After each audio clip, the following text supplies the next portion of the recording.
applications, this is how I approached it. I basically divided into two phases, pre-GMAT and post-GMAT. Pre-GMAT obviously was preparing for GMAT. How I sort of approached that was I started with Princeton as my foundation, give it a solid 1 month to really look at all the explanations that are there and like really start practicing the questions in there honestly, and took time to figure out what I was good at and what I sucked at. Suppose that month I figured out that I'm really bad at sentence correction, so I supplemented my Princeton prep with an online course called GMAT. I think that's what it's called. I'm not 100% sure. It was not expensive and super helpful because it like provided me with this framework / logic test to approach sentence correction, and it was really helpful.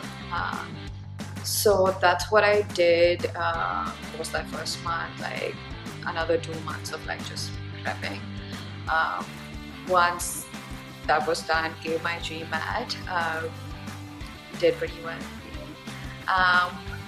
And then after that, I started looking at colleges, honestly. Okay, next is my post-GMAT phase. This is where I actually began my applications with full sincerity. What I did was like give myself around like 2 to 3 weeks to Google everything about everything. So I just went nuts. I did a bunch of research on their rankings and colleges and just like Googling everything.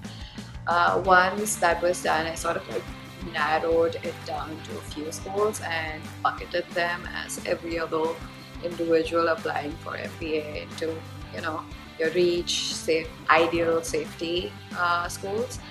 Once that was done, I actually did a couple of things parallelly. So I was talking to AdCom, alumni, and current students from each one of these schools.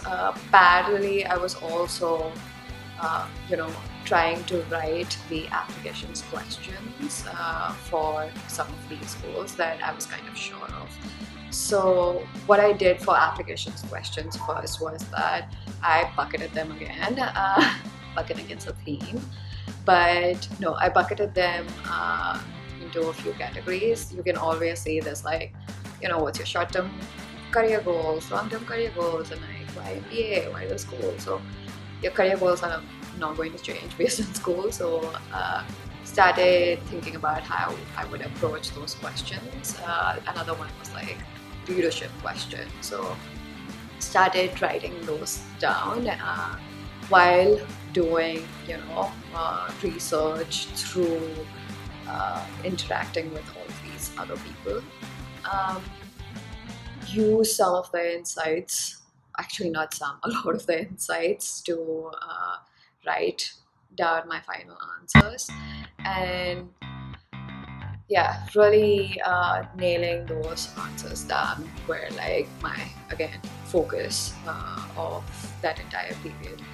So I actually did not apply to all of the schools under these buckets because I did not have the money to. So I again narrowed it down to very few, I think like 4 schools.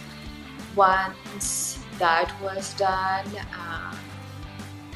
I used some of my friends, Shavik from GMAT Club, who was instrumental in reviewing my essays. No, not just him, like a bunch of my friends actually helped me with my essays. I give it to every other person to just like get insights from, a structure point of view, grammar point of view, or like wording point of view. Like there's so many ways in which you can make the essay punchier and better.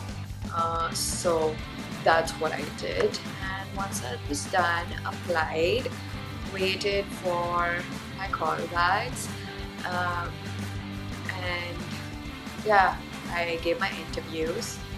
how did I prepare for my? I didn't actually do a lot to prepare for my interviews. I went Googled again what are the kind of interview questions that people ask for these different schools, but I thought it would sort of come across as unnatural and very overly prepared if I went too deep into it, and I also wanted to keep it authentic to a large degree, so I didn't want to over prepare. So that's at least how I approached it. And yeah, that's pretty much it. That's my MBA application script. Why Tuck is a really interesting question to me, because all the top business schools pretty much have the same thing to offer. All of them have great curriculum, great professors, great experiences, like international things that you can do, great student bodies with like international students, diverse experiences, like all of these things you will find in almost all the top business schools, and Tuck also has them, so check. But the one thing I think that stood out to me while talking to students at Tuck, while browsing its website, looking at the blogs, like was this sense of community and actually being with each other, helping each other out and being nice, which wasn't something that came up as much from other schools.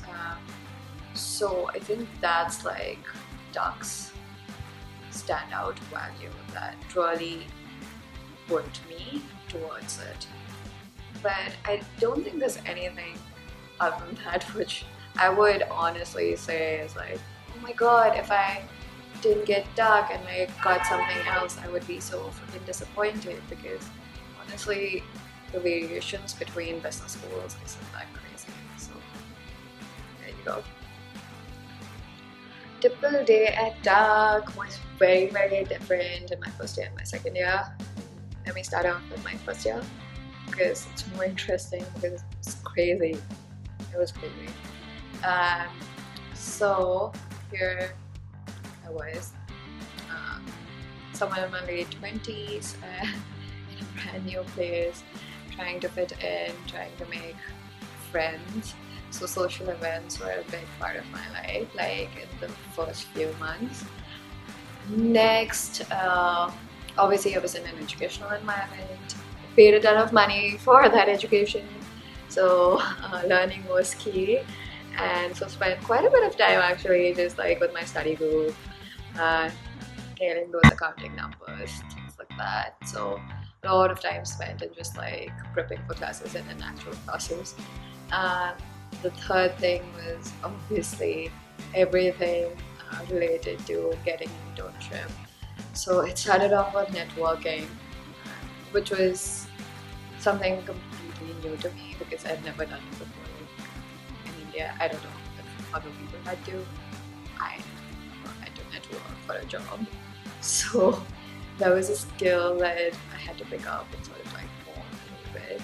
I wouldn't say I'm amazing at it, but I definitely have like overcome that like barrier to sell yourself to a certain degree.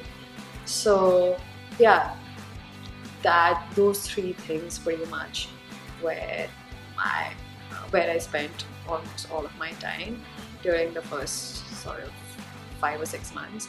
It was social events and classes, anything related to classes, and then networking, prepping for interviews, interviewing, that entire theme of things. I was also doing a bunch of extracurriculars in between all of this. So I did community consulting, I did this thing called impact investing in between. So yeah, a bunch of things thrown in to make my life kind of crazy for a bit. Once actually the internship was secured in early Feb, life became a lot more easier, and yeah, like there was a lot more breathing room. So post that, I think I did first year project based out of Cuba, which was really fun. We spent some time in Cuba. And again, like the whole idea of a group of people just studying together and like being together and figuring out first year together, like sort of staying through. So that was first year. Second year was much better because obviously if you have an offer and like the first couple of months are just like easier. I still did like interviews, so when I came back, actually the first couple of months I focused on interviewing, like prepping for interviews. And the on-campus interviews actually happened like that, like within a couple of weeks. At Tuck, I think it's in like October, so it's pretty much like done and dusted. And once that was done and I was sure of like where I wanted to go, it was straightforward. I took up leadership with like a couple of clubs, which was fine. Like it wasn't like I was spending crazy amount of time there, but I still wanted to make sure that I was sort of, you know, doing things that I was interested in. So one club in particular, for example, community consulting, was something that I really valued, and it was something I had done in my first year, and I also wanted to like get back to Tuck in some way or form. So it was like a really great opportunity for me to do that. And it was easier, like I said, for me because like I had an offer in place. That experience will look very different for very different people if based on where you are in your job hunting process. I also, I have to mention this. Basically, right before my second year, we did this consulting project with Ministry of Education Peru.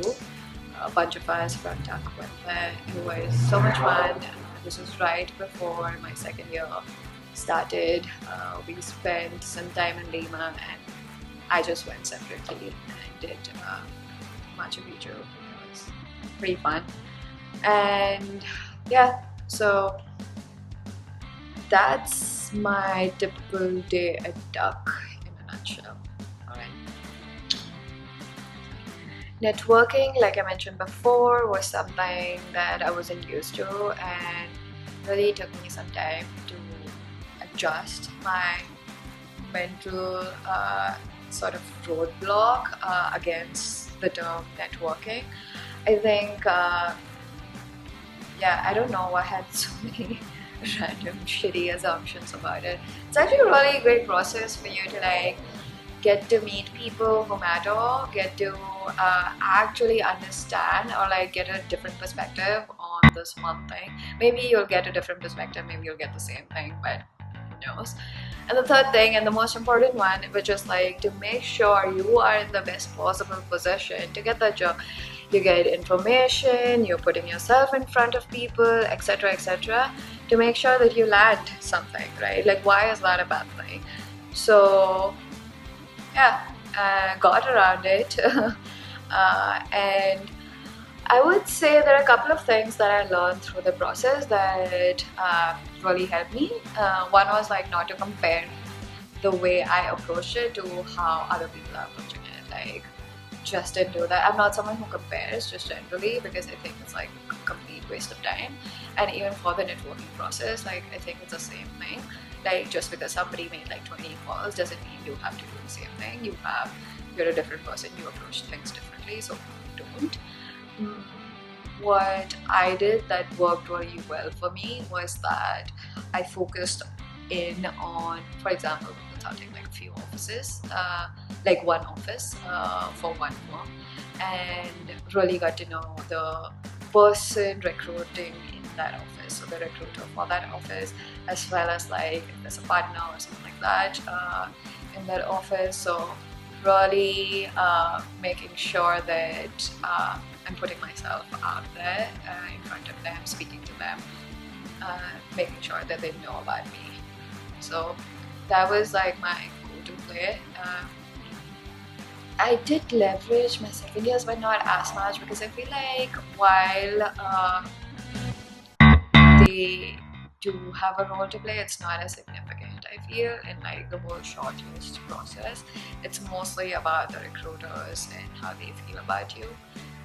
So that was my short and simple how I approached recruiting. I also did not like just worry too much in general. I feel like I would have if I didn't get my job when I did. So retrospect, yeah, obviously it's easier when you have a internship in hand at the end of the recruiting cycle. But yeah, I try to not stress even during the process. Try to just have a positive outlook as much as possible. I was like a pretty decently accomplished human being before this, and an interview is not going to change that. So it's all good. But I'm a different human being. This won't work for someone else who is way more focused than I am generally as a human being. So you do you. My main advice to people who are applying would be to keep it simple, to not overcomplicate it, to focus on one thing at a time. Maybe this is just me. I cannot focus on too many things at a time. I like to be like laser focused on one thing, and like I hate multitasking in general. So maybe that's just me. But yeah, I think that worked out pretty decently for me. I think one piece of advice other than that would be not to speak to every Tom, Dick, and Harry. I think there are a lot of people you can talk to, even like during the recruiting piece, actually, like when you're in your MBA, as well as like for your MBA applications. I think more or less you're going to get the same information about the school, about like what their typical day is like things like that. You would get the same information from almost like everyone, but zero in on a few specific people based on your interest or based on how you want to shape your application.